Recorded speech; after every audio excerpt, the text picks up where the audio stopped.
Yojin has been reborn back in time to 5 years ago. This time, she is determined to change her fate of dying at the hands of her scumbag husband. Because of this, she meets up with her brother-in-law secretly and makes him an offer he can't refuse. She has made up her mind to get her revenge against her ex-husband, even if it means getting married to his brother. On the day of her rebirth, Yojin is attending court sessions with her husband, Jae-ha. The two are about to get divorced. Although it was an arranged marriage, Yojin still feels sad about it. As she walks out of the courtroom, she stares at the man she was married to for 5 years. The man who destroyed her and took everything she had away from her. He deceived her into handing over her family's company, the W Group, and behind her back went ahead to sell the company. When she confronted Jihan about it, he persuaded her to get a divorce, promising to give her some shares. Yojin thinks she should have known better. It was a political marriage, but she really fell in love with Jihan. At the entrance of the courtroom, a pregnant woman runs up to Jihan and clings to him. The two act intimate while Yojin watches. The lady complains about how long she was waiting. She sees Yojin and smugly greets her. She is Seo Jihan's mistress, Sarin. But Yojin knows the girl won't be just a mistress anymore. Now that she is divorced from Jihan and his mistress is pregnant, he will surely marry her. They prove her thoughts right as the cheating couple begin to talk about their baby and how soon they will get married. The mistress tries to provoke Yojin by telling her about their marriage plans. She even thanks Yojin for allowing her to meet Seo Jihan and promises to live her life well. The two walk away, not caring about the heartbroken woman they leave behind. Yojin is angry as she wonders how the two can be so shameless. They even tell her to take care. She starts sobbing on the streets. Yojin is walking back home. She waits by the sidewalk. When the light turns green, she begins to cross the road. She is thinking of her marriage to Seo Jihan. Throughout their marriage, all she did was wait for Jihan back at home because he was the last family she had left. Suddenly, there is a loud noise that disturbs Yojin's thoughts. The loud sound shocks her. She looks in the direction of the noise and sees a large truck coming right at her. She is in fear when she notices this, but her fear turns to pain and anger when she sees the driver. That person is one of Jihan's servants. The truck hits her, and as she lays dying, she wonders why Seo Jihan had to go so far. She has no idea the cheating couple are at the scene, and Jihan appears worried as he protects his mistress. The crowd gathers around as they try to help her. In the midst of this, Yojin lies in her blood as tears drop from her eyes, and all the sounds start to fade away. The next time Yojin opens her eyes, she is in a bridal room dressed in a white wedding gown with a photographer trying to get her pictures.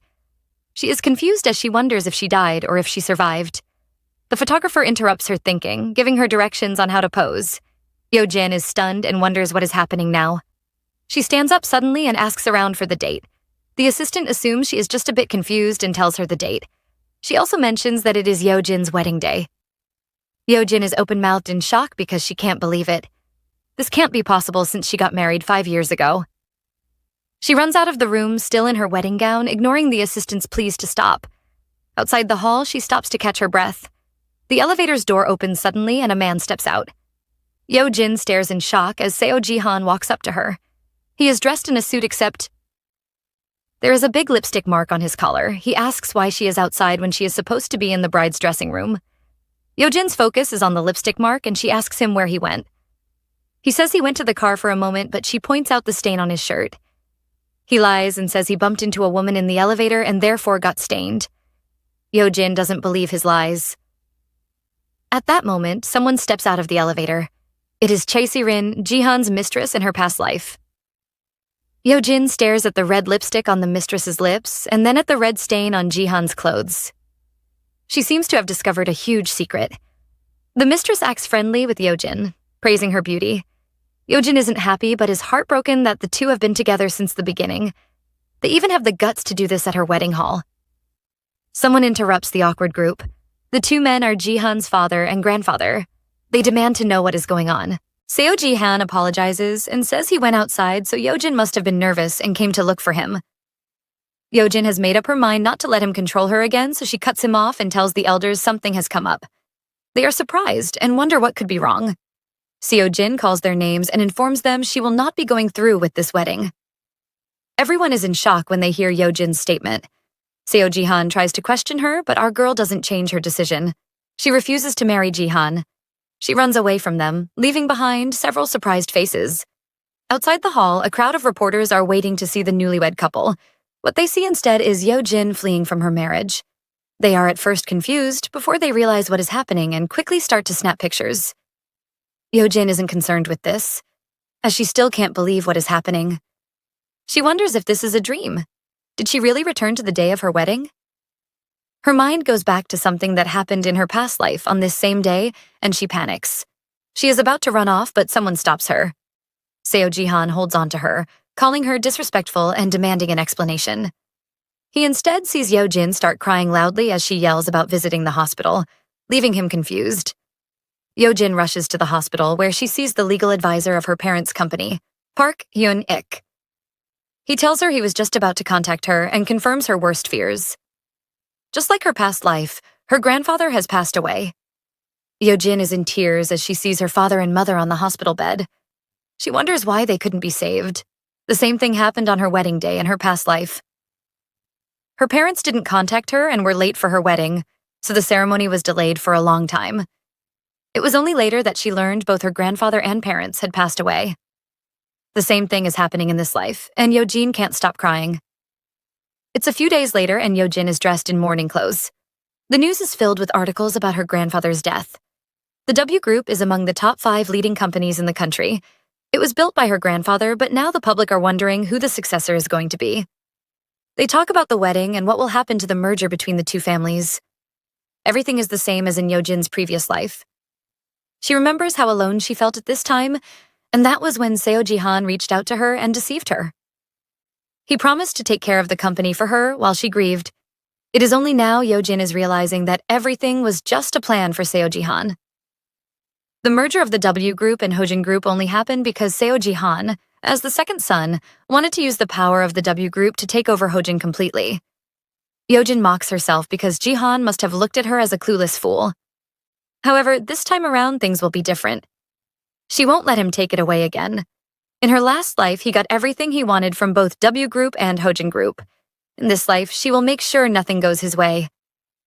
At the funeral hall, Yojin is busy handling guests. Hyunik feels sorry and wants to take over, but she insists on doing it herself. He tells her the shareholders have been informed, but he doesn't know what might be planned. Yojin remembers her last shareholders in her past life. Those men didn't take her seriously because she was a woman, too young and untrained. Therefore, the merger was decided by Jihan. She won't let this happen in this life and asks her uncle to delay the shareholders while also investigating Jihan's life. Her uncle is surprised that she would want to investigate her husband. Yojin informs him she won't be marrying Jihan and will be calling off the engagement. Still at the funeral room, Yojin is feeling unhappy. The reason is because her scumbag fiancé is beside her greeting the guests. He shares a good conversation with Kim Young-min, the vice chairman of W Group. The two claim to only have met a few times, but Yojin knows this is a lie. The vice chairman is already working for Jihan. In her past life, he helped Hojin merge with W Group. Yojin is disgusted when he keeps denying no Young-min and asks him for a chat outside. Outside, she tells Jihan to leave, but he refuses to and calls himself part of the family so he can't leave. Yojin reminds him they never had a wedding, so there is no way they would ever be a married couple. Jihan tries to manipulate her into thinking she is just being upset. He promises her grandfather and father are watching over her, so it wouldn't be okay for him to leave. He tells her they can hold the wedding another day, but she needs him right now. The formalities don't matter. Looking down at her, he promises to do better. As the two are talking, Jihan receives a call.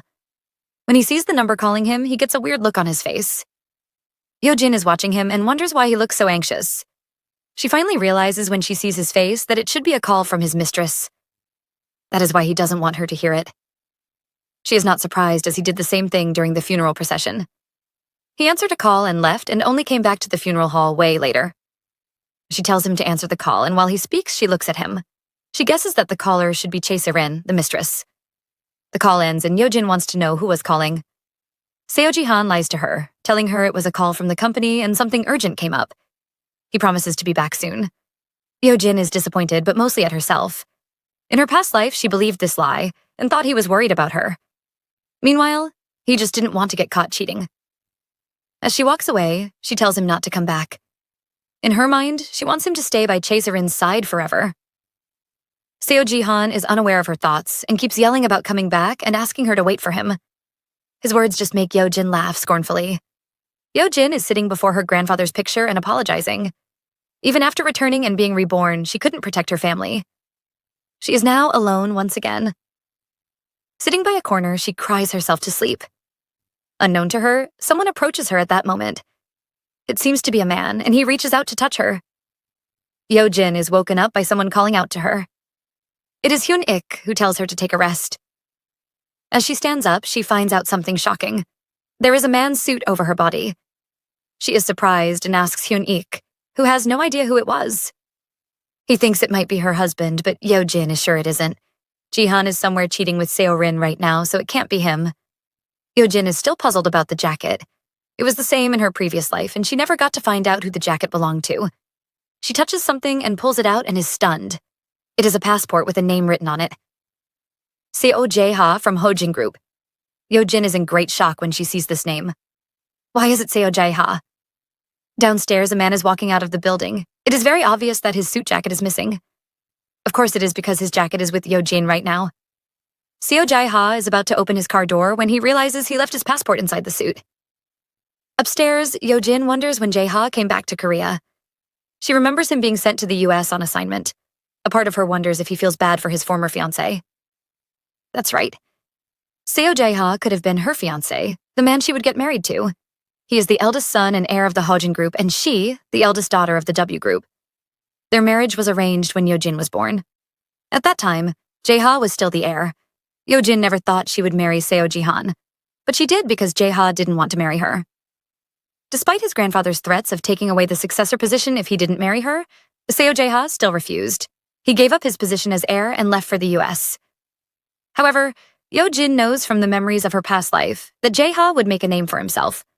He took control of H Media Holdings, which has the largest stake in KBC Broadcasting, and would grow the company into something so big and able to devour Hojin. Yojin wonders why she forgot about this man. Grabbing the passport, she hurries downstairs, ignoring the people calling out to her. Her only thought is to find Jae-ha. He might not have left yet and should still be around the hospital. After running around, she can't seem to find him and is disappointed.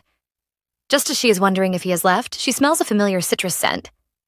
Turning around, she sees the man she has been looking for. Jae-ha walks up to her and greets her with a smile. "It's been a while, Yojin," he says. Our female lead stares in silence at the man in front of her. It is totally not because of how handsome he is, though. When she regains her ability to talk, she asks him when he returned to the country. He tells her he arrived yesterday. She wants to know why he would drop by without a word to her. Suddenly, he leans down to look at her at eye level. He explains he didn't want anyone knowing, and if not for him forgetting his passport, she also would have had no idea he came by. He takes the passport from her while Yojin struggles to breathe.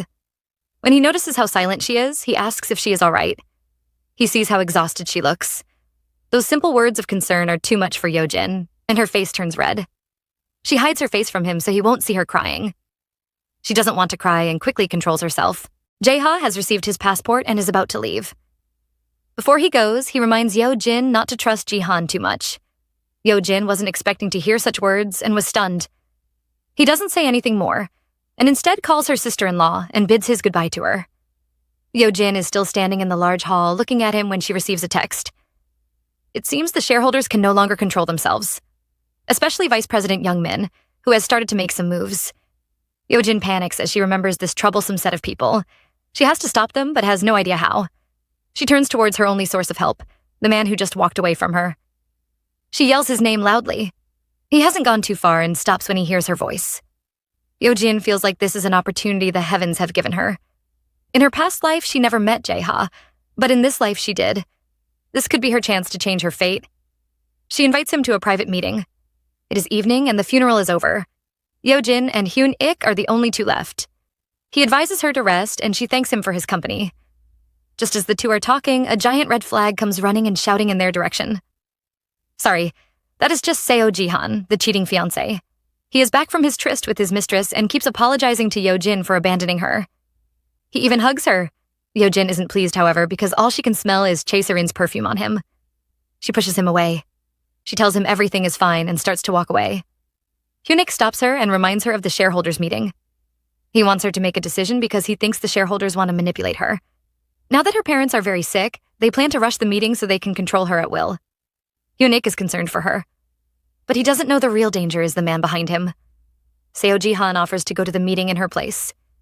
He says she will soon become his wife, and they are therefore one family. And so, the W group issues are his concern. Yojin doesn't let him finish his rubbish and refuses. She informs Hyun-ik that she will be attending the meeting herself. The two men try to persuade her to change her mind, especially Jihan. He even tells her she won't understand anything if she attends the meeting. The nerve of him. Thankfully, Yojin doesn't fall for his bullshit and instead glares at him. She reminds him she is the heir. Seeing that she isn't easily controlled, he starts to threaten her. He tells her those men have been in business for years while she is just a woman who knows nothing. If she is smart, she should know she has no other options besides him. Yojin smirks and says he is right. He does indeed deserve to be in the shareholders meeting. Seo Jihan instantly changes from being mean to being sweet and loving. He praises her decision and even has the mind to ask her if she trusts him. Our female lead plays along and assures him she trusts him. It's another beautiful day, and our female lead thinks so too. She is out shopping with no idea her morning is about to be ruined. She is dressed fashionably and is ready to visit her favorite store. The manager welcomes her happily and asks why she is here. Of course, Yojin can't say the reason she came here was because she went to her newlywed's house, and all the clothes Seo Jihan bought for her disgusted her, right? She just laughs awkwardly. The manager mentions something about an announcer. This is where we are introduced to Yojin's former job as an anchor. This was the brand she used to wear during those days. She informs the manager she hasn't decided on anything yet. The manager is disappointed because she thought Yojin was going back to work. She urges her to return to working so she can wear their brand clothes everywhere. The two women laugh and are having a fun time. That is until the manager informs her the KBC weathercaster is around. She thinks the two might know each other. Yojin is a bit confused about who that could be. She steps into the dressing room and there is a woman seated there looking through a magazine. Yojin's eyes widen in shock and anger as she recognizes the woman there. It is none other than the forever mistress. Sarin. The manager has no idea that this isn't a friendly reunion between two friends, but more of enemies meeting. She is telling Yojin that Sarin has been made an anchor. This is shocking news to Yojin. She ignores the manager talking about their products in the background. Her mind is filled with thought because she knows how hard it is to level up in KBC, especially to go from a caster to an anchor. This can only happen if they have a string backing. At that thought, Yojin feels some disgust, because she knows exactly who Sarin's backing is. Our female lead isn't one to back down and approaches Sarin. The mistress immediately acts familiar and hugs Yojin happily. The manager is relieved that the two women do know each other. Yojin says Sarin is her close junior. As they talk, Yojin spots a bank card on the table. Seeing Yojin pick up the card, Sarin immediately looks scared. Yojin examines the card. It is a black card which only the department VIPs can use. She asks Sarin how she got it, but the other lady can't answer. Yojin turns the back and sees the name on the card. It is Seo Jihan's. Her fiancé has given his card to his mistress to use. Yojin asks Sarin why her fiancé's card is with her. She still can't answer. Yojin isn't happy because this means that in her previous life, Seo Jihan also gave his mistress his card before their wedding. Of course, since our girl isn't happy, the mistress shouldn't be happy too. She puts on a show and starts acting sweetly, saying she told Jihan not to do such things. According to her, Seo Jihan asked if she needed anything, but since she refused, he went ahead to ask a junior for help. She looks at Sarin as she asks if Jihan plans on gifting her clothes this time. The mistress's face is red as she looks super angry. Yojin isn't concerned as she goes ahead to insult the dresses, saying she doesn't like such flashy patterns. She tells Sarin she might have gotten confused and asks the manager to refund all the dresses already picked. Both the manager and Sarin begin to panic, but there is nothing they can do. Yojin wants to know if Sarin is okay with her decision because she plans to pick her own clothes. Of course, Sarin can't say anything because she is just a mistress, so she agrees with what Yojin says. Our Yojin is pleased with her little revenge, but she is still not done. She asks Sarin about her position as an anchor. Sarin panics, wondering how Yojin knew about it. Our girl tells her there is nothing she doesn't know. She knows Sarin is someone who doesn't even know what to say and what not to say. Such a person cannot become an anchor except she has a backer, and unfortunately for her, Seo Jihan just had to be her backer. Yojin vows to take back that position. She promises to see Sarin again, leaving the mistress scared. She quickly runs out of the room, leaving Yojin to glare at her back. It's time for lunch, and our girl's day is about to become better because she is having lunch with someone special. It's Seo Jae-ha. He smiles as he welcomes her to their quiet and private meeting. Yojin isn't here to joke around and directly asks Jae-ha if he plans to return to the US. He jokingly asks if she would go back with him. His jokes leave her stunned. He stops joking and becomes serious as he tells her he is not her husband. He wants to know why they are having this meeting. Why does his soon-to-be sister-in-law want to see him privately? Yojin isn't as calm as she looks. Inside, she is trying her best not to stammer. She tells him she didn't come here as his sister-in-law, but as the daughter of the W group. Yojin remembers that in her previous life, just the night before her divorce with Seo Ji-han, she received a phone call from Seo Jae-ha. He asked to meet up after the divorce trial. Yojin is sure it must have been something important. However, this time around, she has decided to act first. Just as she needs him now, Jae-ha will need her in the future. She is sure he won't be able to refuse her proposal. Yojin asks him to marry her. However, she knows he doesn't like marriage. For her, this is a gamble, but she has already lost everything in her past life, including her life, so taking this level of risk is worth it. She lets Jae-ha know she needs him urgently.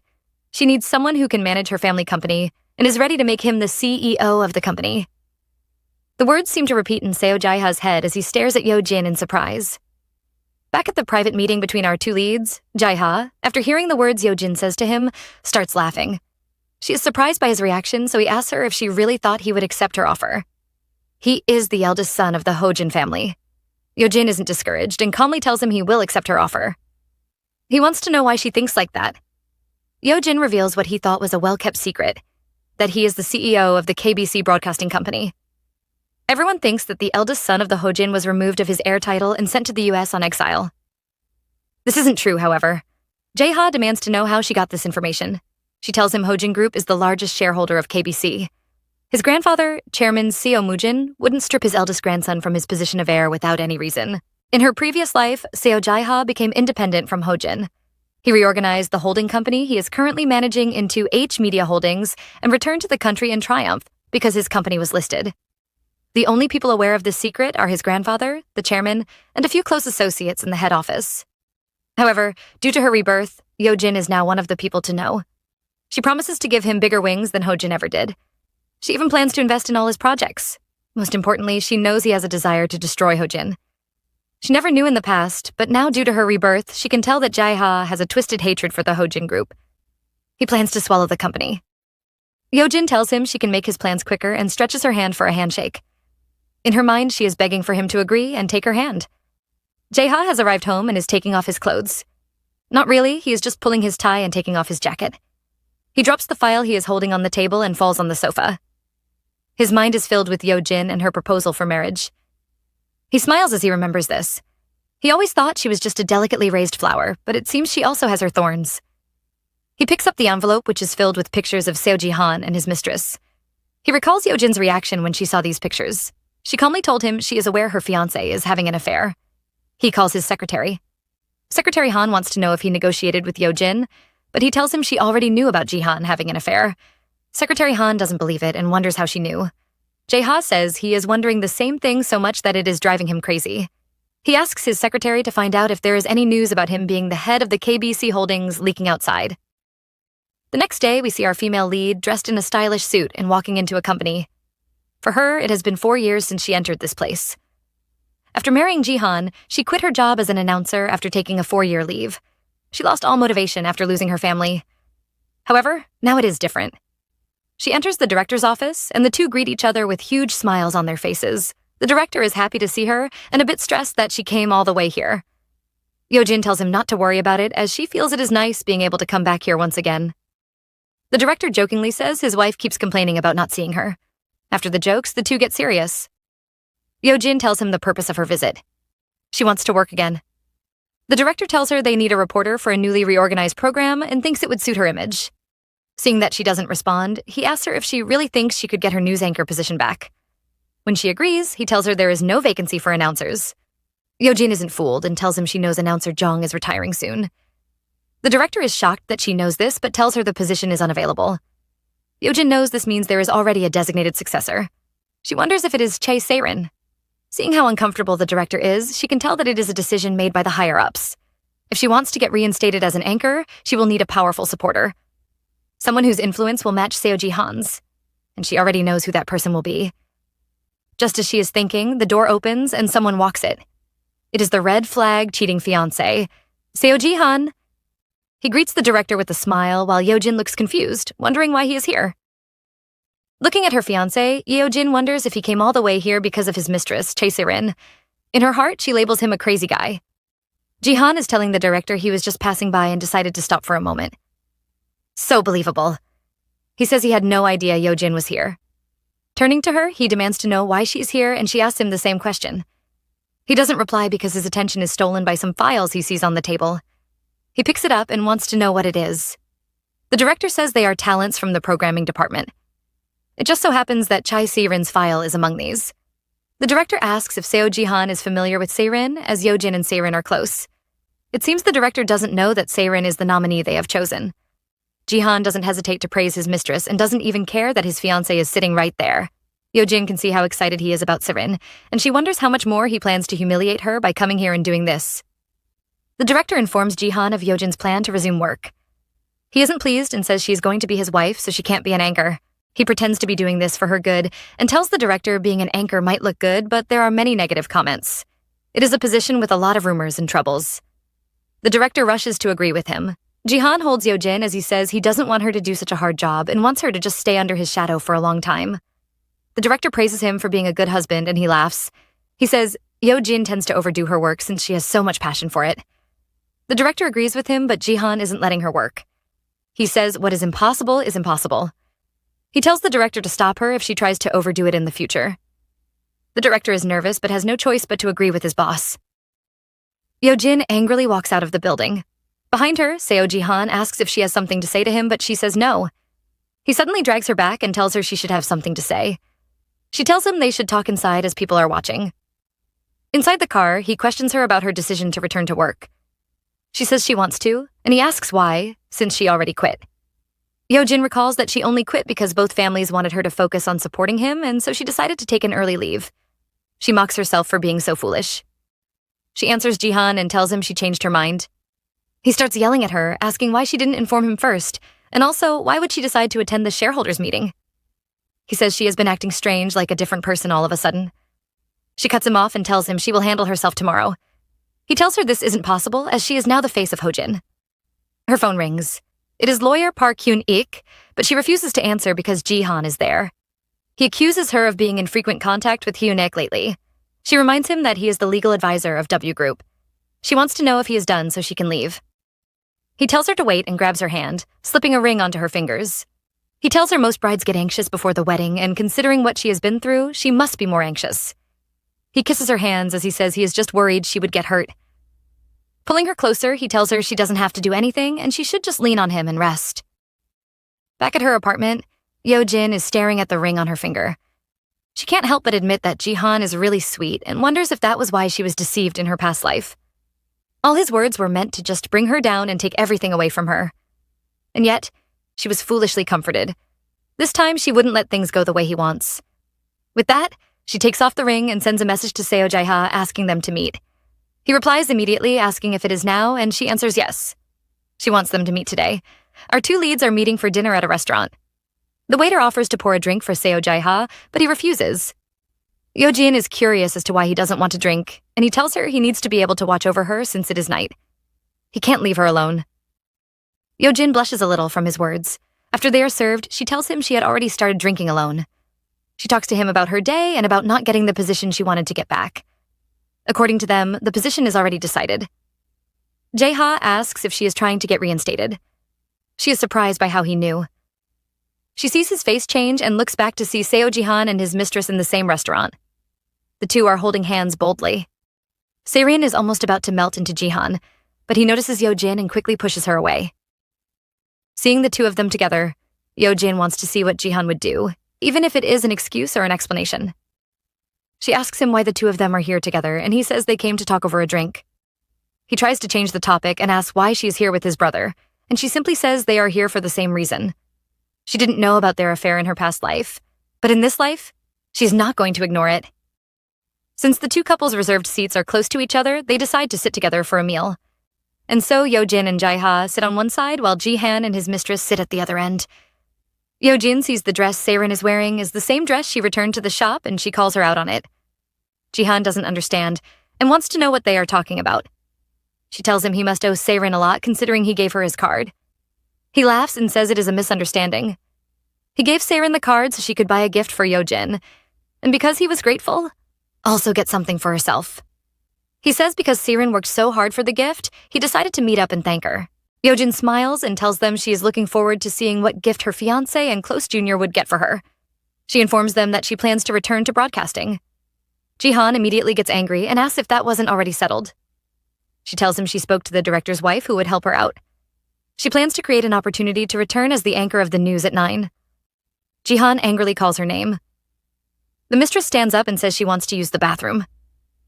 As she walks over, she deliberately uses her hand to knock down the glass of wine in front of Yojin, spilling it in her dress. She tries to act sorry, but we can tell it was done on purpose. Inside the restroom, Yojin is trying to get the stain off, but it is impossible. The door opens then, and Sarin walks in smugly. She mocks Yojin for her image being shattered. Glaring at her, Yojin asks if it was on purpose. Sarin laughs and says even if she denies it, Yojin wouldn't believe her. However, her main goal is to tell Yojin to stay away from broadcasting. The next anchor has already been decided, and that is her. There are no more open spots. Yojin looks at the disgusting pretender. She has a strong backing, which is Hojin Group, however, Yojin wouldn't just give up. She tells Sarin a candidate is still going to be a candidate. She believes that even if Sarin is Jihan's beloved girlfriend, he still has to follow the decision of his fiancé. Sarin laughs and says she shouldn't waste her efforts. Yojin tells her there is nothing like wasted efforts for a simple reinstatement. Walking out of the restroom, Yojin is uncomfortable with everyone staring at her. She feels self-conscious and plans to leave. Suddenly, Jae-ha gets up with his jacket in hand. He helps her cover up and asks her to wait in his room. His words leave her confused as she wonders what he wants to do. Seeing the nervous look on her face, Jae-ha is aware she has misunderstood. He explains that he wants to get her some news clothes so she shouldn't overthink. He just happens to be staying in this same hotel. He asks if she is all right with it. Yojin is impressed with how clever Jae-ha is. With that, the two walk away, ignoring the angry Jihan who stands up like he is about to do something. Once they get somewhere private, Yojin wants him to let go of her so she can leave. He tells her to stop talking and stay still. He asks her if she knows how she looks right now. He points out a man sitting in the lobby with a tablet.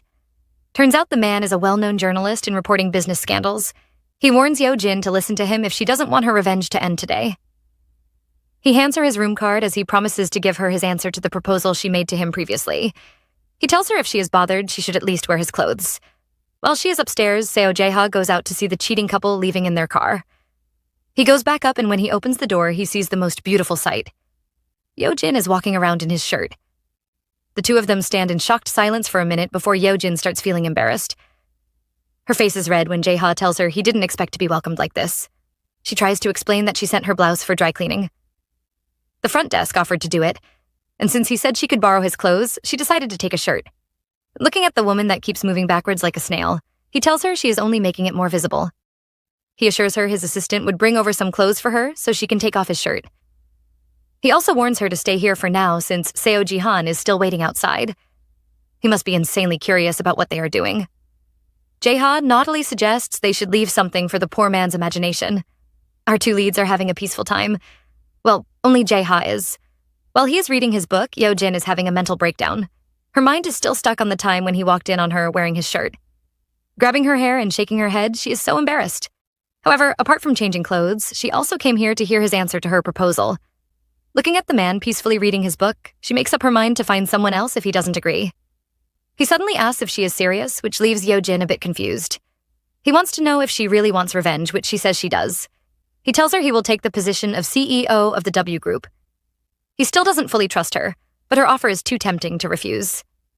He reminds her she promised to make his plan happen quicker, and she repeats that promise.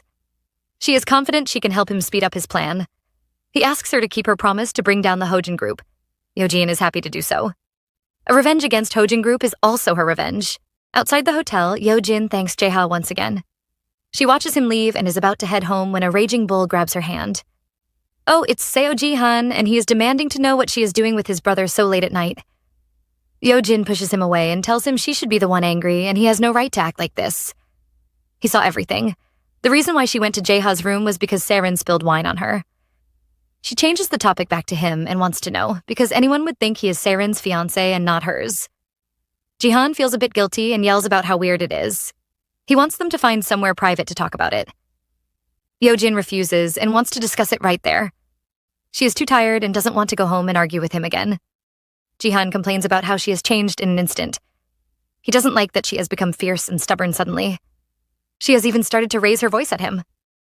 Yojin can't deal with his childishness and sighs. He tells her not to let today repeat itself and to stop hanging out with his brother. Yojin demands to know if he is investigating her, and he retorts that she has met up with his brother before.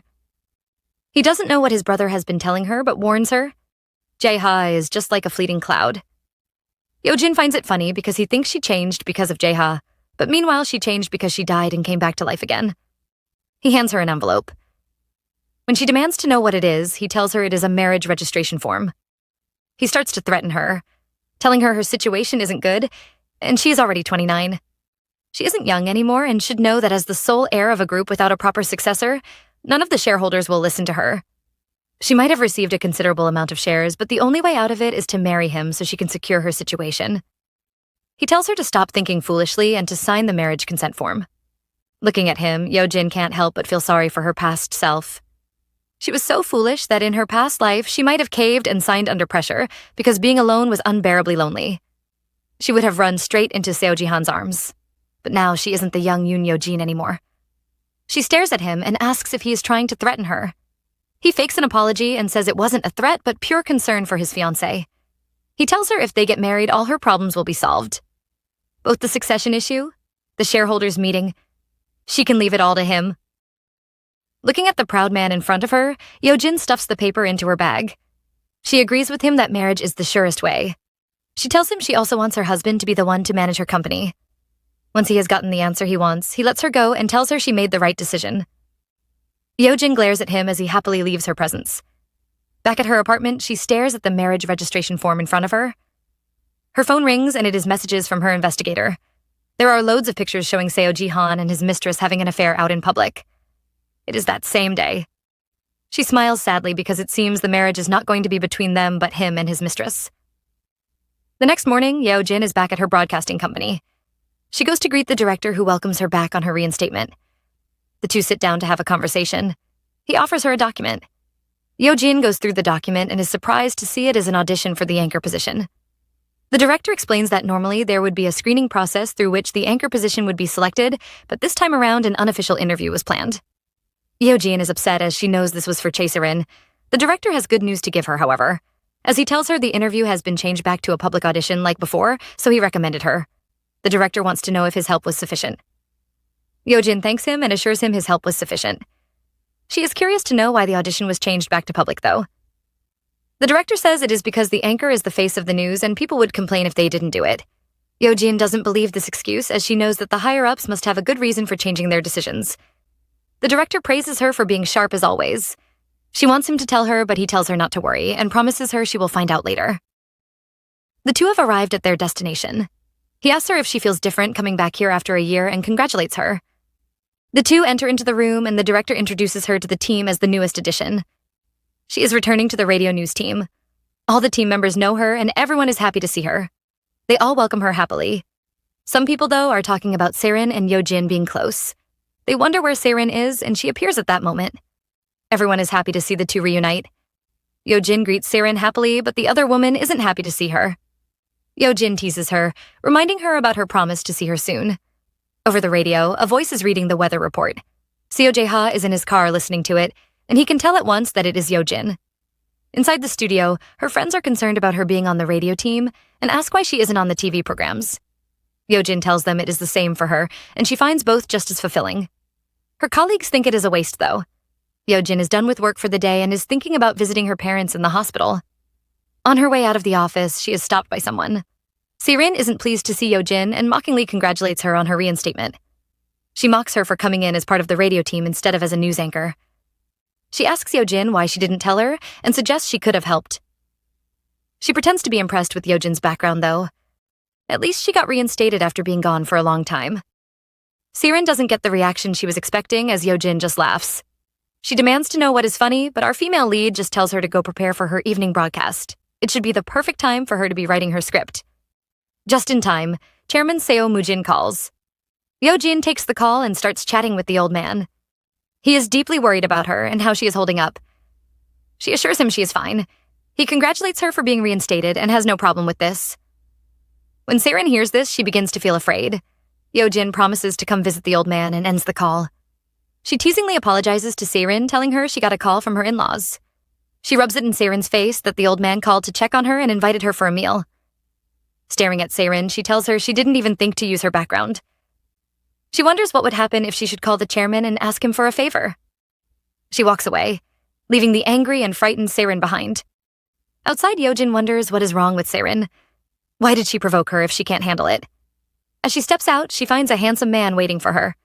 Jae-ha stops her and wants to know if she is leaving work already. He has been waiting and wants to invite her for a meal. Yojin is a bit reluctant as she already has somewhere she wants to go to.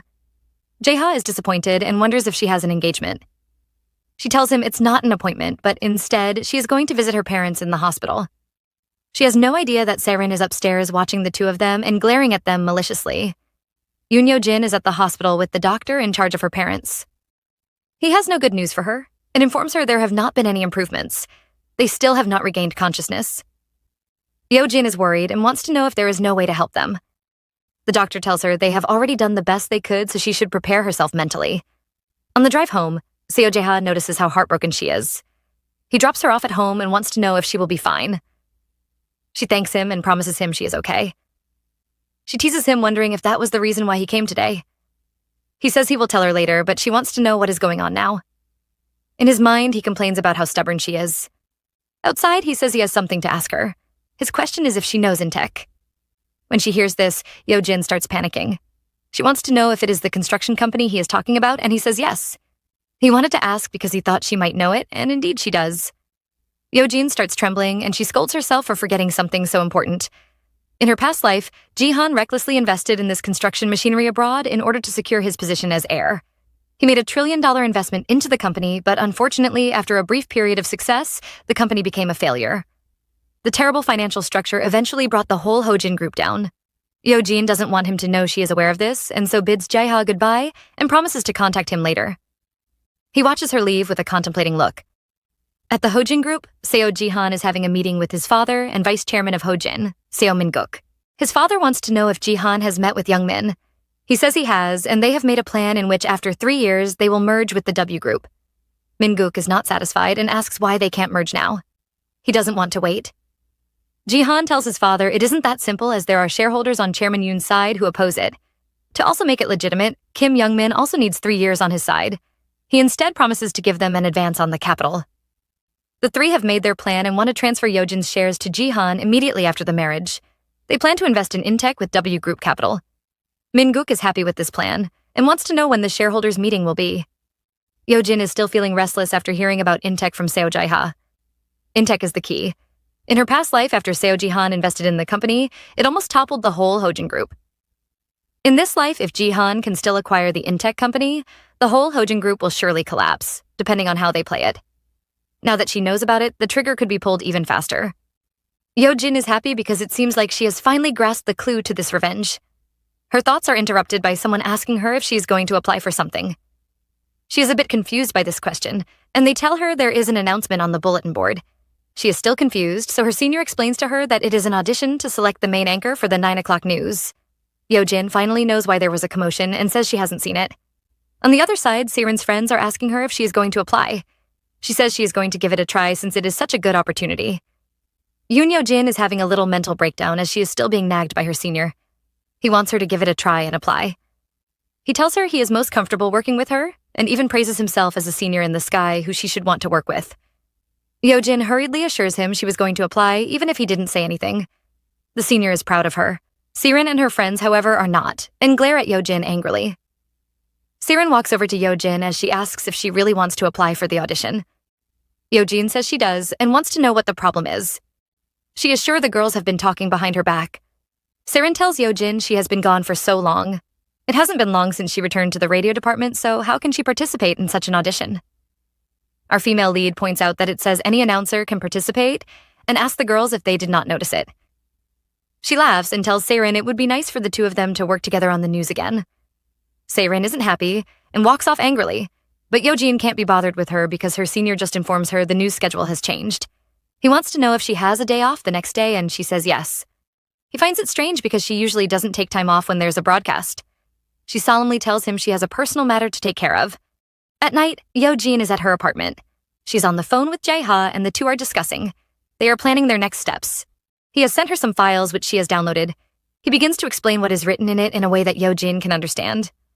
Just as he is about to explain the reason why Jihan wants to invest in Intech, there is a loud knock on her door. Yojin tells him to hold on as she goes to answer the door. Through the intercom, she sees a figure she has no interest in seeing. Seo Jihan is standing outside her door. Yojin has just heard a loud knock on her door. She checks the intercom and sees it is Seo Jihan. She opens the door to see him standing outside with some strange men. They are all carrying large boxes. Surprised at the scene, she asks him what he is doing here. She is not pleased he showed up unannounced. He doesn't answer her but brings the men inside and they start running around. He tells Yojin he has come to move his things over. It is time for them to start living together. Our heroine doesn't seem to be happy to hear this. She looks even more angry when she remembers he came over in the middle of the night without informing her first. He is unrepentant and asks if she likes the place. He keeps talking about the house and says likes what he sees. Of course he would, Yojin thinks. She put all her time into decorating the house, but he never bothered to come once. He must have been busy playing house with Sarin. She coldly tells him he asks too many questions. He informs her they would start living together from next week once the shareholders meeting is over. This makes Yojin really surprised. It seems he really is serious about moving in. He even brought all his stuff. After moving his things over, Jihan isn't ready to leave. He didn't come there only to move his things over. He first apologizes to Yojin for disturbing her, then questions her about the rumors of her meeting with his brother again. He was told that they left together. Yojin asks how he knows, and he says there are a lot of people watching her. Yojin is sure it is Sarin that told him. Jihan calls her desperate for trying to hold on to her job. He is not happy she got reinstated, but there is nothing he can do. He then orders her not to keep any secrets for him from now on. Of course, our female lead is not having that. She has to make this scum fiancé feel guilty, and so she starts acting sad. She reminds Jihan her parents are still in the hospital. Yesterday, their coma got even worse overnight. Because it was her first day at work, she was too tired to go to the hospital. It was Jae-ha who gave her a ride and took her there. She then accuses Jihan of being unconcerned. The first thing he can do when he finally comes home is not to care for her, but to question her. Seeing her crying so bad, Jihan is in a panic. He keeps apologizing and assures her he didn't come to fight with her. He says he cares, but his next question is to ask if she has filled out the marriage registration form. When she tells him no, he admits he expected it. Now isn't a good time to talk about it, he says, but still he goes on and tries to persuade her to sign it. He says they can't stay engaged forever as people are watching. He has even decided on when they should hold their wedding, and so tells Yojin all she needs to do is sign. He threatens her with her parents, reminding her anything could happen to them. If she marries him now, he would be her only family then. Yojin knows it isn't her he wants. It is her parents' company. And at the end of it all, he is still going to kill her just like he did in her past life. She still has to put on an act though and thanks him for being with her. She hugs him and complains about how scared she is of tomorrow. He promises to come pick her up so they can attend the shareholders meeting together, and she agrees. But can you expect much from someone like Jihan? The next day, the first thing he does is send a message to cancel their appointment. He will see her at the meeting. Yojin isn't surprised. Instead, she replies to Seo Jae-ha's message wishing her good luck. It is finally time for her to do this. At the scene of the W Group's emergency shareholders meeting, Seo Jihan is there along with his father. Our heroine climbs the stage and introduces herself with a bow. The meeting has officially started. She addresses the crowd and tells them she knows they have many doubts and questions for her. Just like they thought, she is indeed the largest shareholder of the group. She knows there are rumors saying she can't manage the group because she is just a news anchor and has no business experience. She announces then that the W Group will be managed by a professional business executive and she will not be involved in it. When everyone hears this, they start talking. They are so sure the executive must be Seo Jihan, her future husband. Everyone already expects the two groups to merge. They take the chance to ridicule Yojin for just being a news anchor. Seo Jihan is feeling pleased. It seems everything is going according to his plan. On stage, Yojin is ready to introduce the new executive. He is someone they are all familiar with and is from the Yojin group. Jihan foolishly stands up. Just before he can step forward, the door to the meeting room suddenly opens. A man appears just as Yojin is talking. It is Seo Jae-ha. Jihan is annoyed to see his brother here and glares at him. Before he can do anything, Yojin announces the name of the new executive, Jae-ha. While our two main leads share a smile, the whole place goes silent. Everyone is in shock. Jae-ha goes forward and introduces himself. Yojin isn't done with her announcement as she uses this opportunity to reveal one more shocking news. As a major shareholder of W Group, she is officially calling off her engagement with Jihan. Jihan cannot believe it.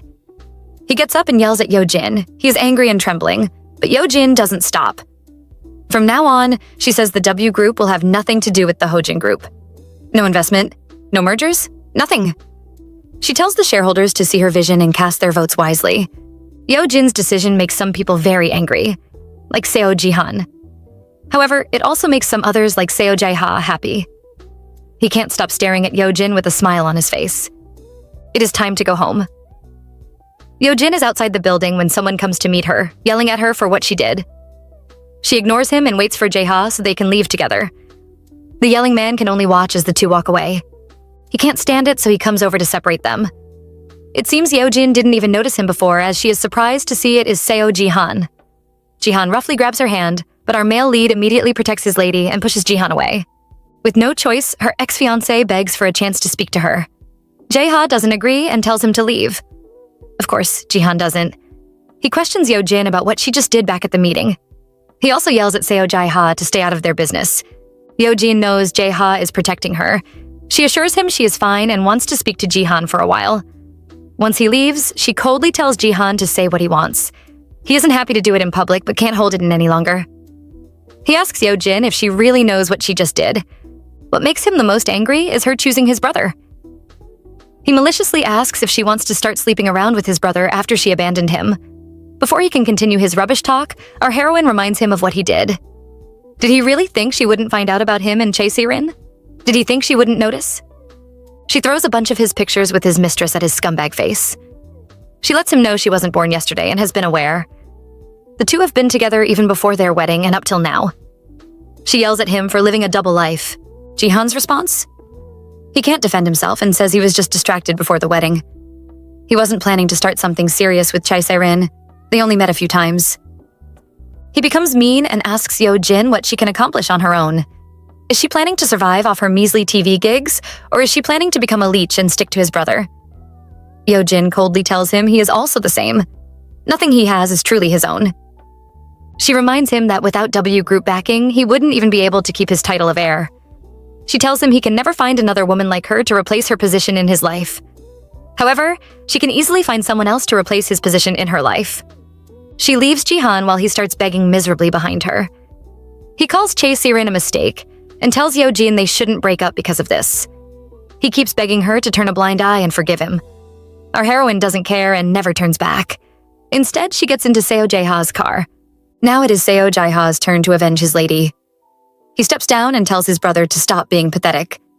Jihan insists she is his fiancée and questions his brother on why he is doing this. Jae-ha kindly reminds him Yojin just called off their engagement.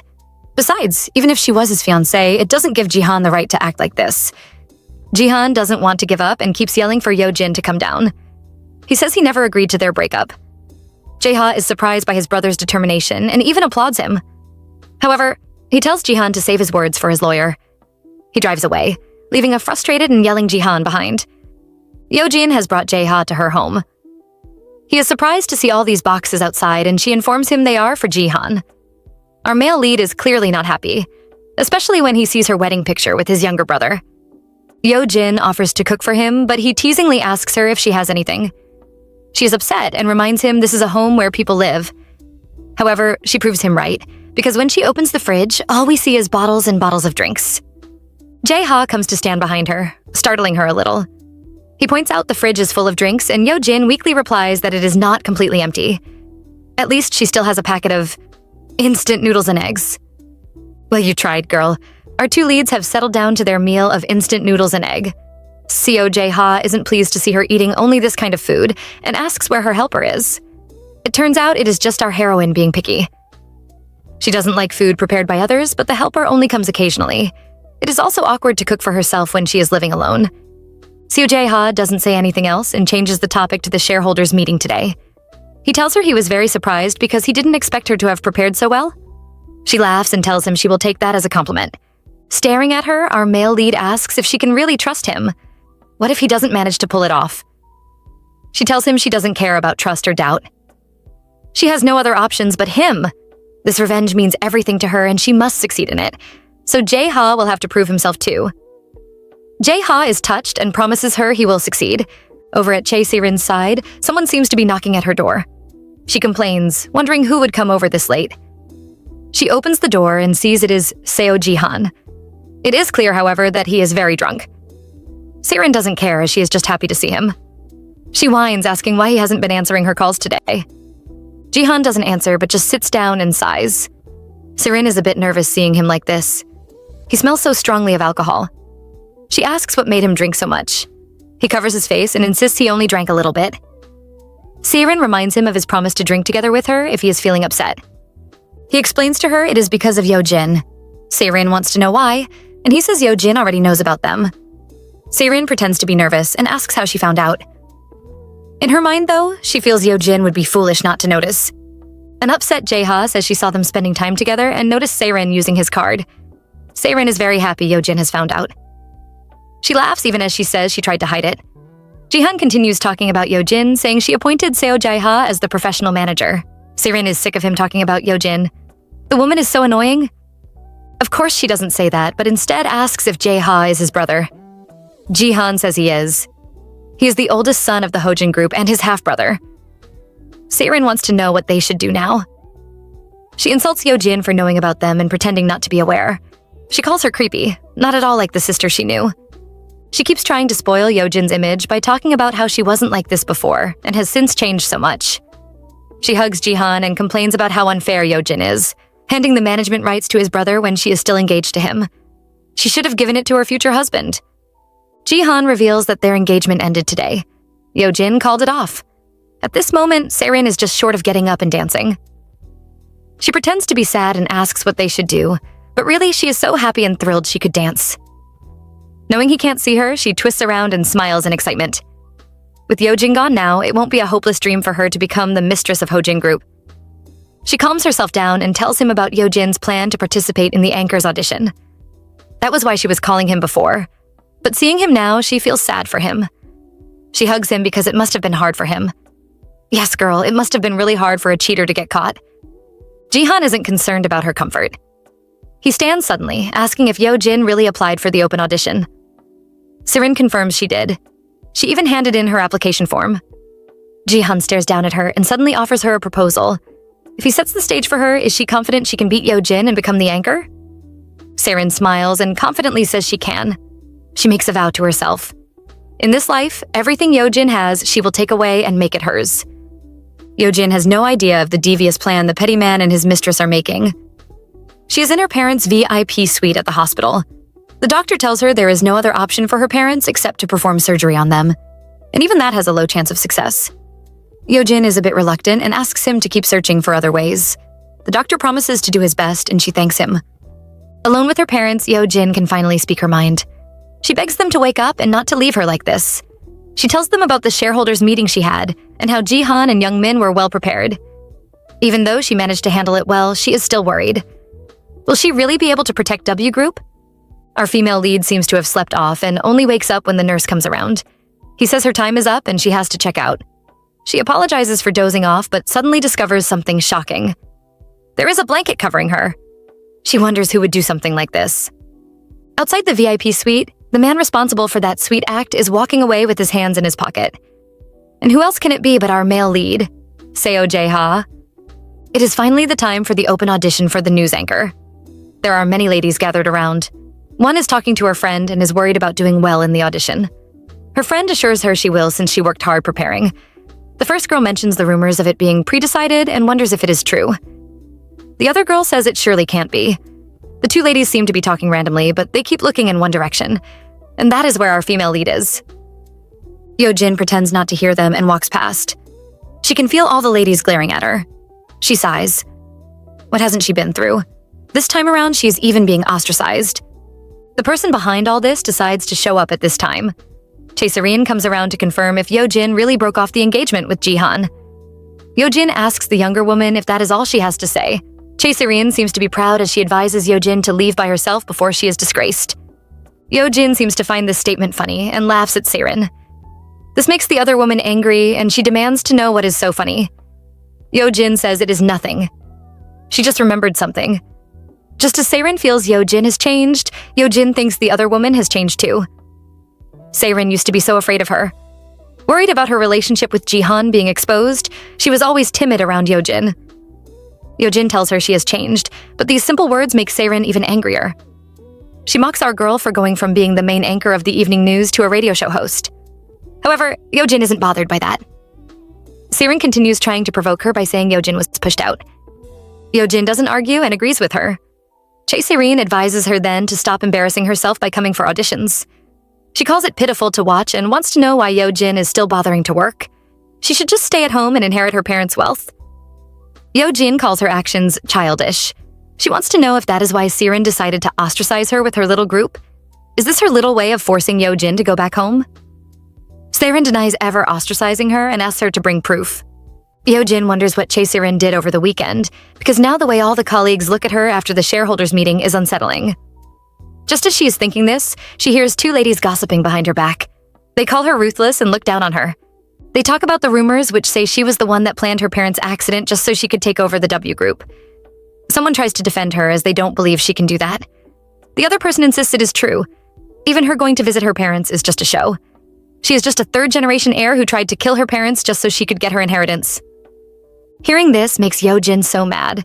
She wonders how Sarin could stoop so low as to spread such a baseless rumor. Suddenly, a strange man approaches our female lead. He seems to be a staff member for the audition set man and says he has been looking for Yojin. He asks why she hasn't been answering her phone. She checks her pockets but can't find it. She explains that she must have left it behind.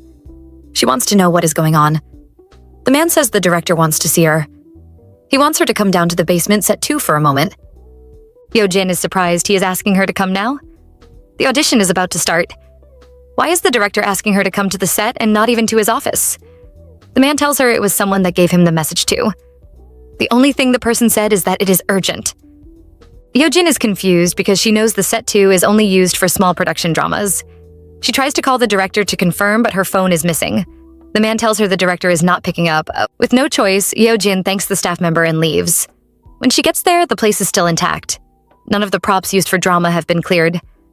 Suddenly, the door opens up and someone enters the room. Our girl is nervous, but when she looks up to see who it is just Jae-ha. He is surprised to see her. She is even more shocked to see him. She asks why he is here. How did he even get in?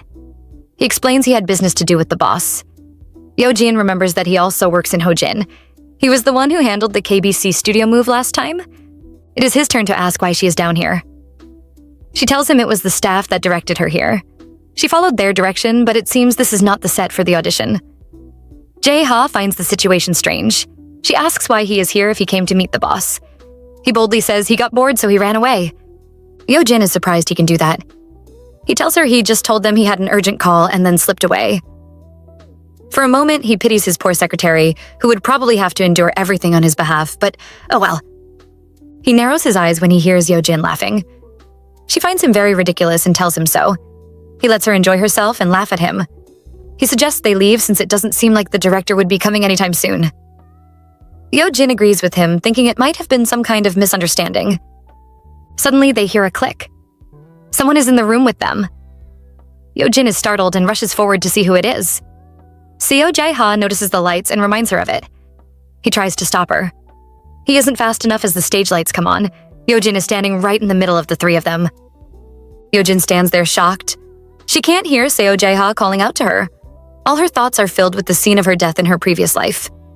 She remembers the truck with its headlights pointed on her face. The scene still causes her trauma and she is unable to control herself.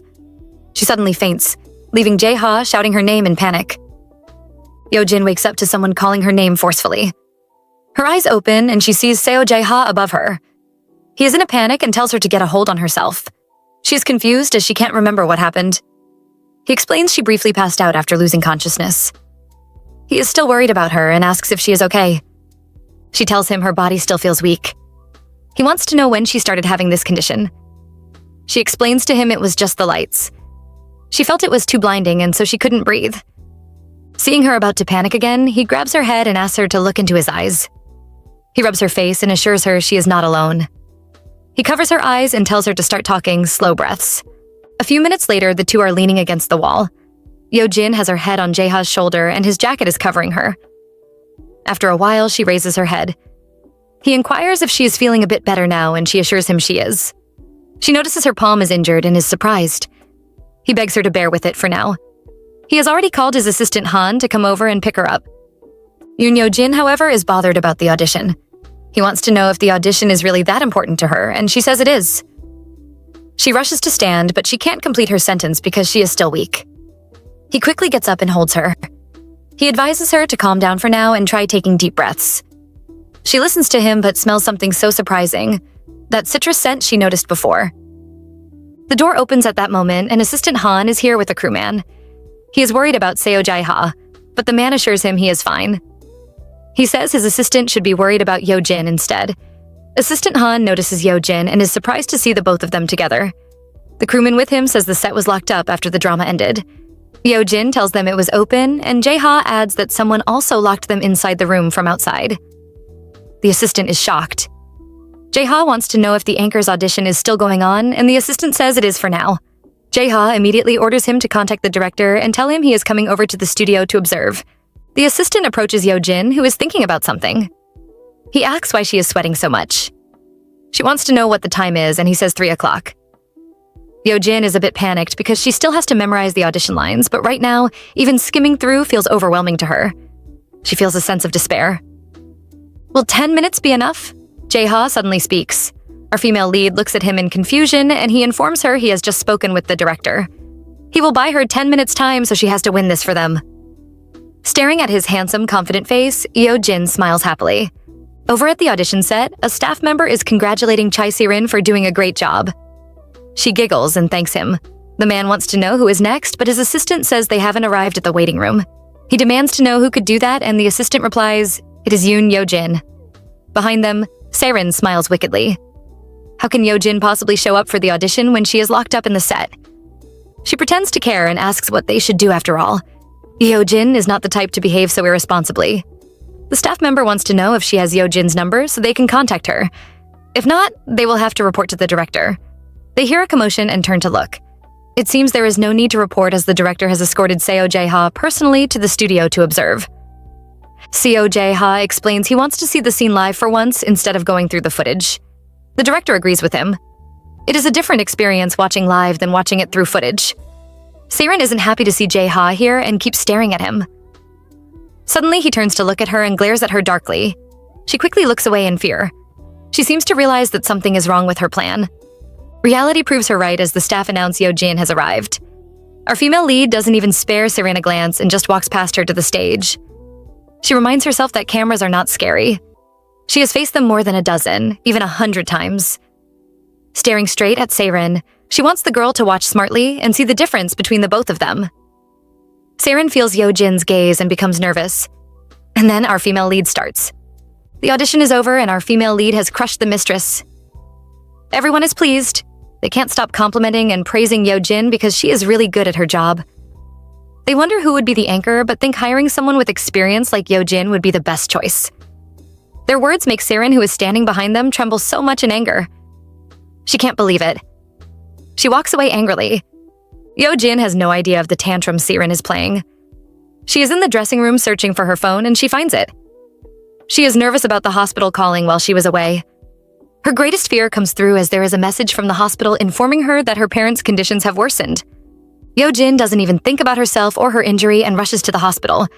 The doctor is outside her ward waiting for her to arrive. She asks him what happened. How could they both have cardiac arrest? She is anxious to know they are fine. The doctor informs her mother's condition is a bit more severe as there are signs of a cerebral hemorrhage. Yojin is in tears. The doctor doesn't stop and says her mother suffered cardiac arrest and was in the intensive care unit all night. It seems... Yojin stops him from finishing his sentence. She already knows what he has to say. She sits by her mother's bed crying. She wonders why her mother is trying to leave her so soon. Like a child, she complains about her day, how she was trapped in the set all because of a cruel person. If it wasn't for Jae-ha, she might still be stuck in the basement. She calls him a strange person as she doesn't understand why he keeps wanting to help her. She thinks it is truly weird. A nurse comes inside then. He greets her and asks her to show him her hand. She is a bit confused by his request. He tells her he heard it was injured. Yojin shows it to him and he starts applying medicine to it. He tells her it is quite scraped up, so it might hurt a bit. She wants to know who told him she was hurt, and he says it was the gentleman who visits her. It was him who mentioned there had been an accident. It seems the man was worried she would not have treated it yet. While the nurse focuses on treating her wounds, Yojin is busy trying to figure out who the man is. She can't, and so asks the nurse. He doesn't know either, but tells her to check at the counter. They would surely know. The nurse offers to check for her, but she declines. It seems she already knows who it is. She is sure it is Jae-ha and wonders when he came and went without her knowing. To her, they are just partners helping each other with their revenge. However, the kindness he shows her doesn't seem simple. It touches her heart and makes her feel choked up, and she starts crying again. She wonders why it is like this. After a rough day, our girl is back at her apartment, but it seems like things are not working in her favor. Why? Because Seo Jihan is standing outside her apartment waiting for her. She ignores him and walks past him, bruising his fragile ego. He demands to know where she has been. She tells him to leave as this is her house. He forces his way in, disregarding Yojin's protests, and claims he left some things behind. Yojin glares at him angrily. She never wanted to move out. That was the last thing in her mind. But with Jihan's behavior, will she really have to leave the house her grandfather personally chose for her? It seems Jihan still can't accept the truth as he is once again asking if she is really planning to break off their engagement. She mockingly asks him if she should make it fake instead. He wants to know if she doesn't regret it, and she asks why she would. It isn't her share to bear, and she doesn't regret it. Instead, breaking up with him makes her very happy. He doesn't want to give up and tells her the family elders will not agree to their breaking off the engagement. He threatens her that their relationship will not change over something so small. Yojin coldly asks if that is his excuse for his behavior. He insists that it won't happen again like he told her before. However, our female lead is not having it. She tells him to discuss it with his lawyer.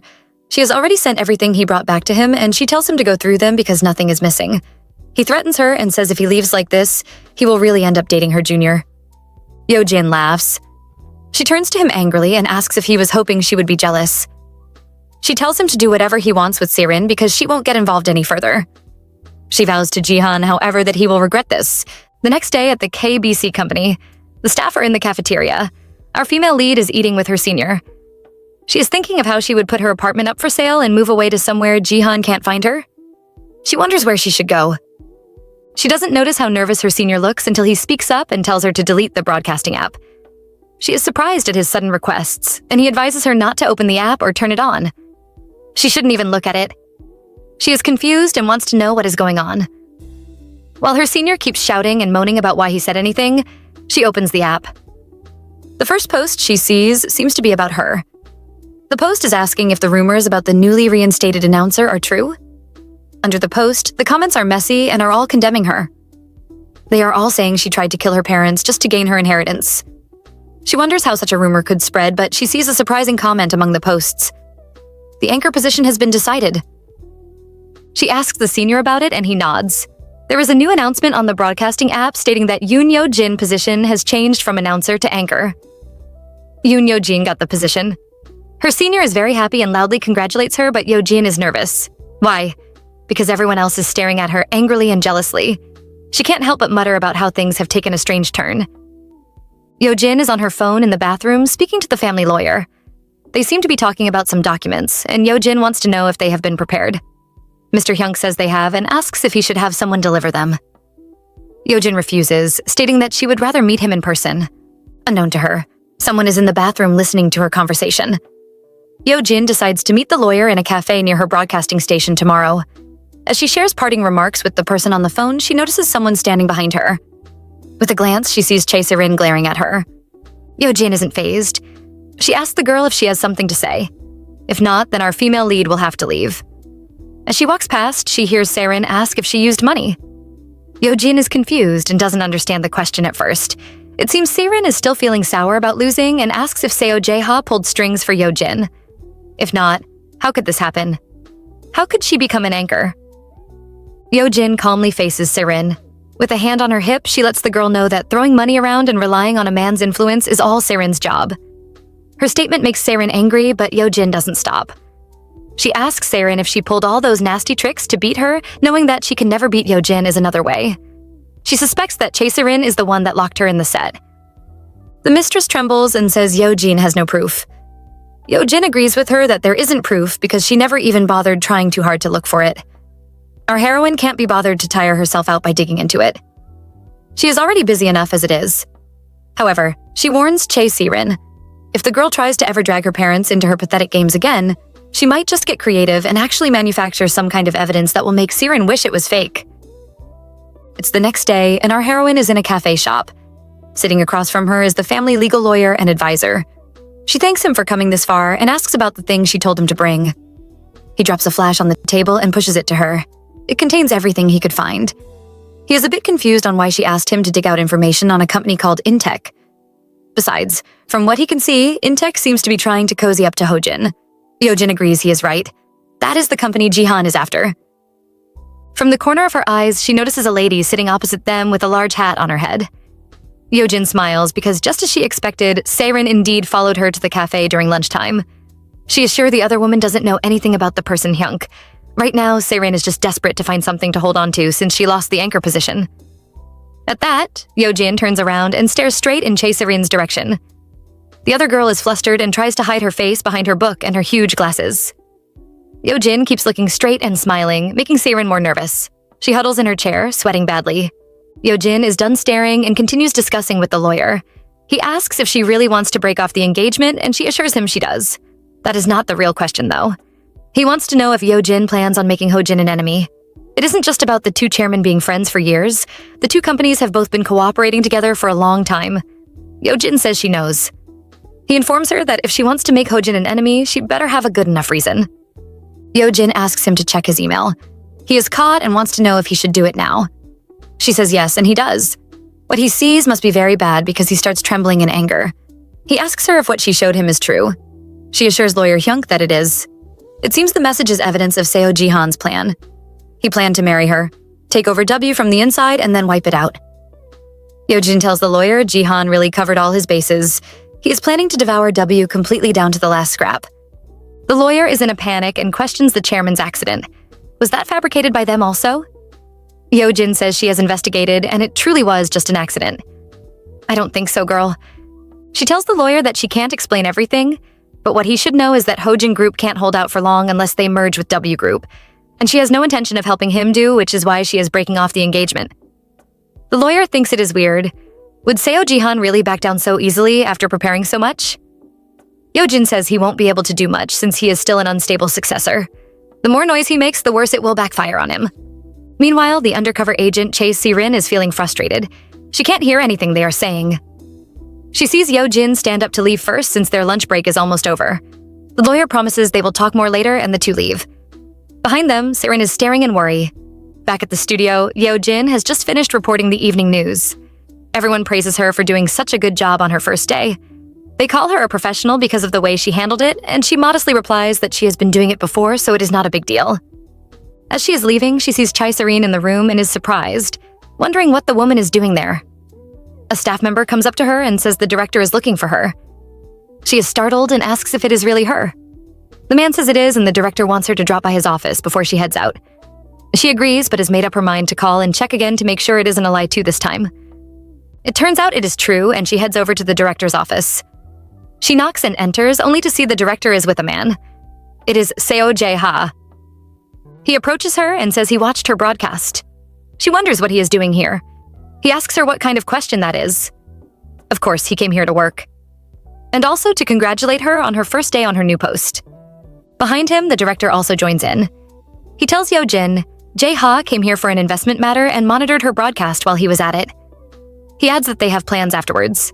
Yojin is confused because she has no idea of this. Jae-ha smiles because his plan has been exposed. He insists they have plans for dinner. With that, he leans over her and asks her to go eat with him. Before they go, the director praises her and adds that it was Jae-ha's suggestion for them to change into a public audition. Yojin is surprised to hear this and stares at Jae-ha. The director remembers she was so curious back then. Normally, they would do an informal evaluation, but the CEO decided to give everyone a fair chance, and that is how she got selected. While the director congratulates her, she can't help staring at Jae-ha, so it was him who pulled strings and helped her all along. Staring at him again now, he suddenly looks so much different. So handsome that she starts blushing. The two head out for dinner. "Where are we?" Yojin speaks. She thought they would go to a restaurant, but they are in an apartment. Jae-ha replies that this is his house. She is so shocked to find out he brought her to his house, or that he even had a house. Come on, girl, he is not a bum. She asks him about the hotel he was staying in before, and he says he left. He moved into his house a week ago. When she enters his house, she is surprised. Even though it is a new house, it feels so much like home. He asks her the same question, asking if it feels like home to her. He doesn't forget to tease her, saying his house is more cozier than her home. She laughs but tells him the house is quite large for someone living alone.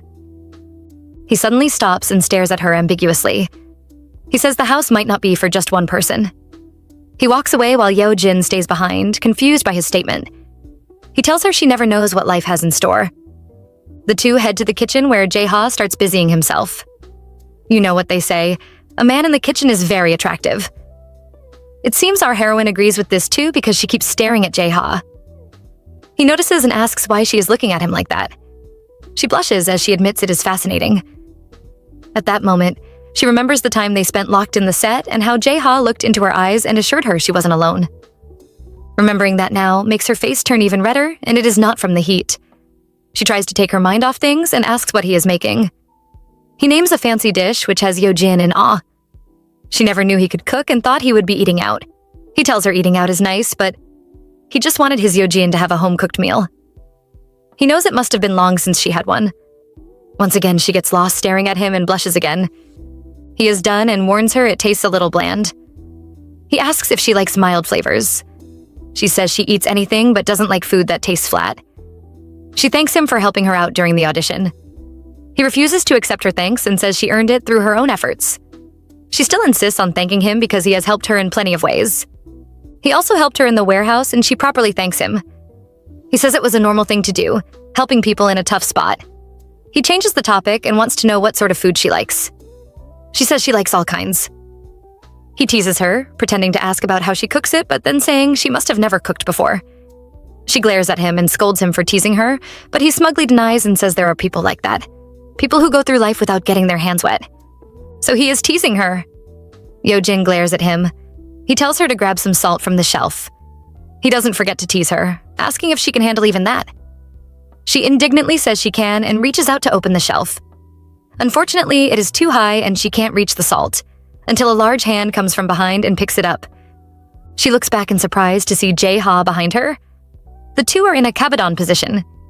He jokingly says he forgot to tell her he put it at his eye level. She calls him a mischievous brother-in-law, but he doesn't like it. He tells her the title doesn't sit well with him. His words make her blush again. After a whole lot of teasing, dinner is ready. Goodness, I thought they would never finish making this meal. The two are done with their dinner and Jae-ha has driven Yojin home. She thanks him for cooking such a delicious meal for her. In her mind, she knows it has been long since she has eaten a meal prepared just for her. She turns to leave, but he tells her to wait. He goes around to the back of the car and pulls out a large bouquet of flowers. He hands it over to a surprised Yojin. He says it is a gift to celebrate and also a request for her to keep helping him with the revenge. Staring at the flower, she smiles broadly in happiness and thanks him. In an apartment, we are shown Sarin going through her laptop. It seems she has discovered Yojin's secret as she suddenly smirks and sighs, calling Yojin very careless. Turns out the reason why Mistress Sarin is calling Yojin careless is because she stole the USB drive lawyer Hyunk gave to Yojin. Sarin is proud of herself for stealing it without Yojin noticing. She remembers the man Yojin met with. At first she thought he was just a random guy, but looking through the files now, they were actually discussing something so important in the cafe.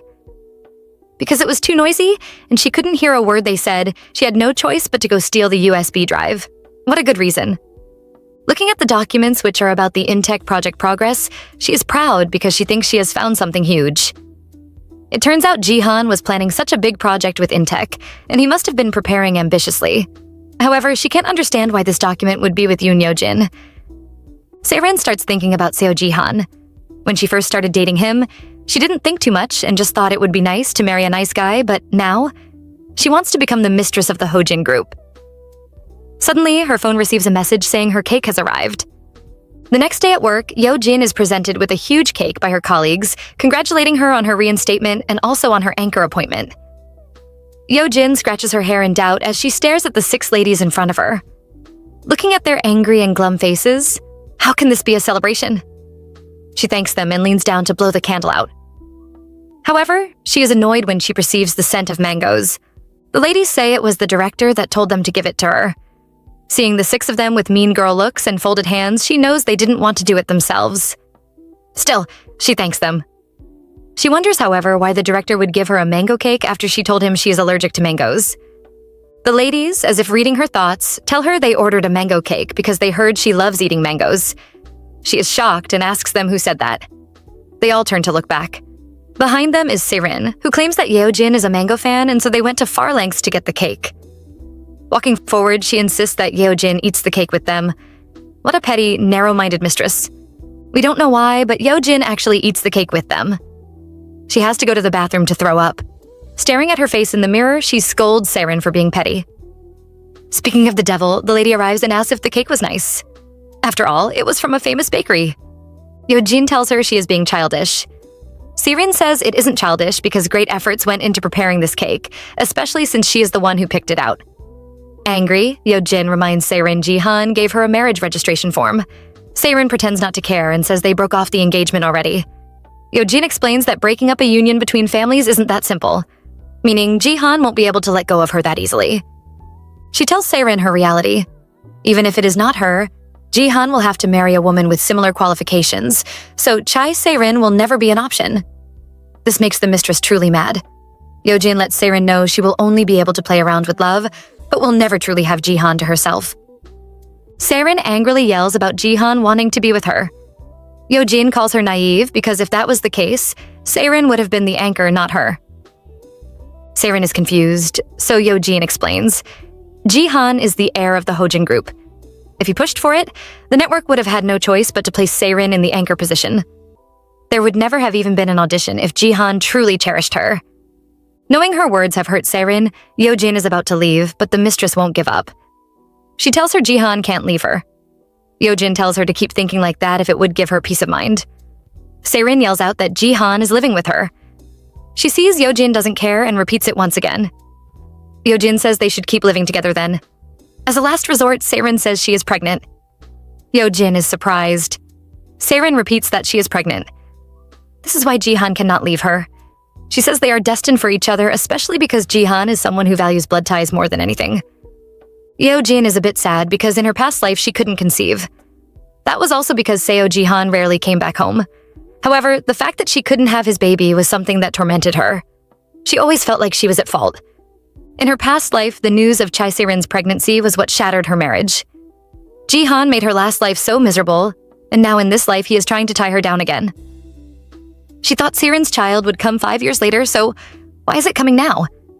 It seems like fate itself is trying to obstruct her attempt to change it. She coldly asks Sarin if she wants Jihan that badly. Sarin, who is nothing but a vain person, would she love Seo Jihan if he had nothing? If he wasn't the heir of the Yojin group and if he weren't rich?